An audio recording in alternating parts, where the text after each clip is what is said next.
একজন মুসলমান খাইকারি হতে পারে না, একজন মুসলমান লোভী হতে পারে না, একজন মুসলমান ভাব জাহির করবার জন্য অপচয় করতে পারে না, অজাগায় অপাত্রে খরচ করতে পারে না, একজন মুসলমান ছেলে মেয়ে যা চাইলো তাই কিনে দিলাম, এরকম কোন বাধা এবং কোন প্রকার নিয়ন্ত্রণহীন জীবনযাপন করতে পারে না।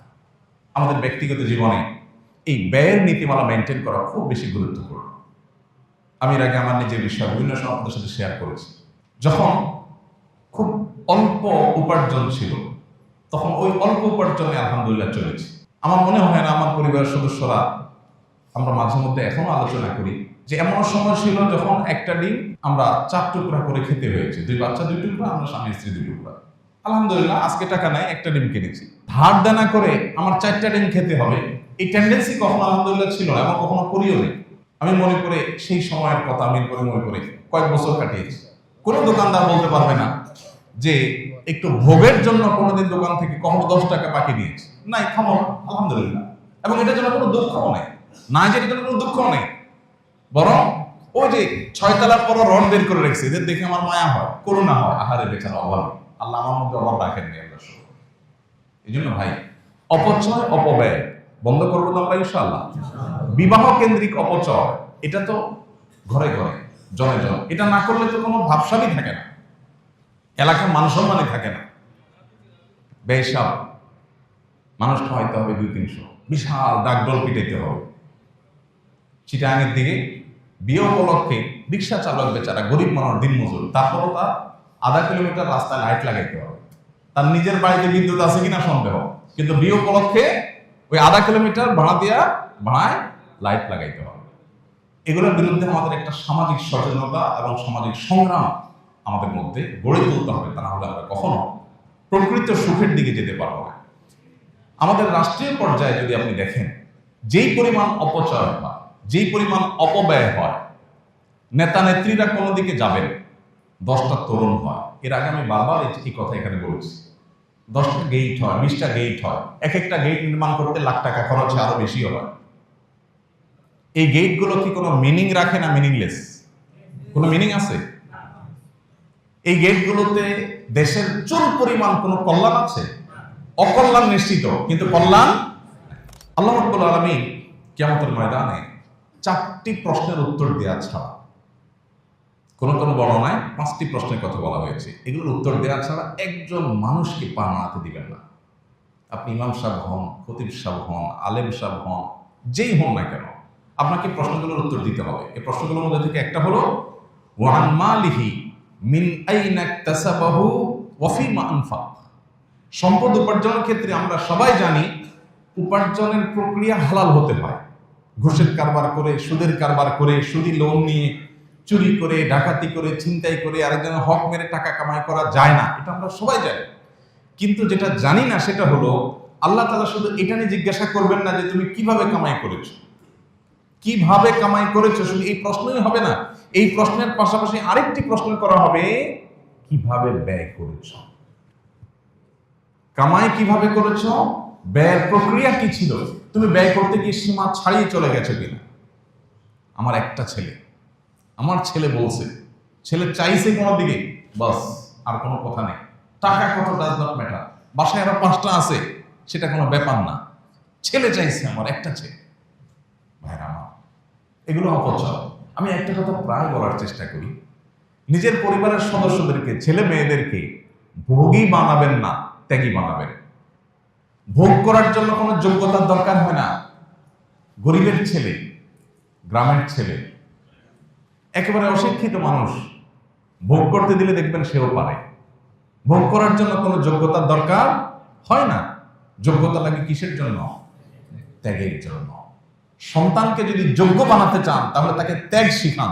তোমার একটা জিনিস মন চাইছে, বাবা আমার পকেটে টাকাও আছে, অভাব নাই আল্লাহর রহমতে, কিন্তু এটা যেহেতু তোমার খুব বেশি দরকার নাই, অতএব এটা আমরা নেব না। এই স্যাক্রিফাইস তোমাকে শিখতে হবে। এখন এই স্যাক্রিফাইস বাবা মারা শেখান না।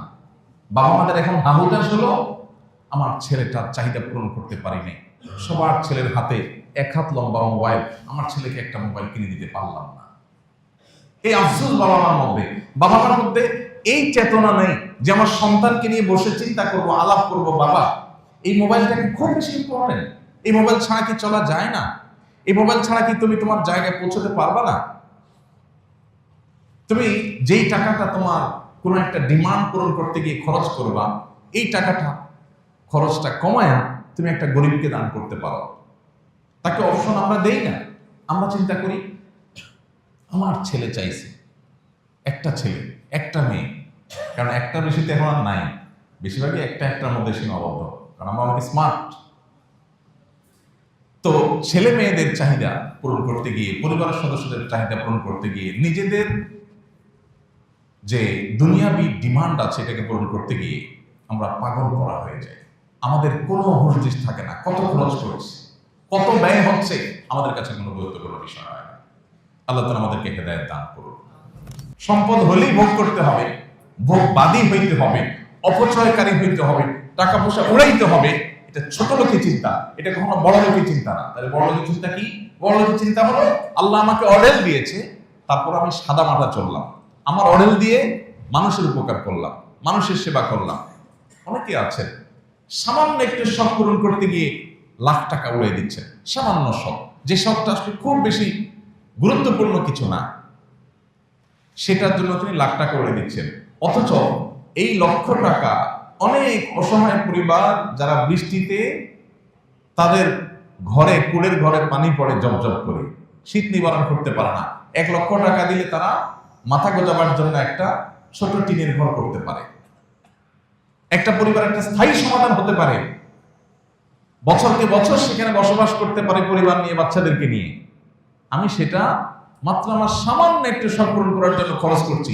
এক বিন্দু পরিমাণ বুকের মধ্যে আমার অপরাধ বোধ আমার মধ্যে জাগ্রত হচ্ছে না, আমার মধ্যে একটু বাধা আসছে না, একটু আমার সেন্স কাজ করছে না। এটা ইন্ডিকেটর। কিসের ইন্ডিকেটর? যে আমি আসলে ফাসিক আছি, আমি আখিরাতমুখী না, আমি আল্লাহমুখী না। গোটা পৃথিবীতে ভোগবাদের জয় জয়কার।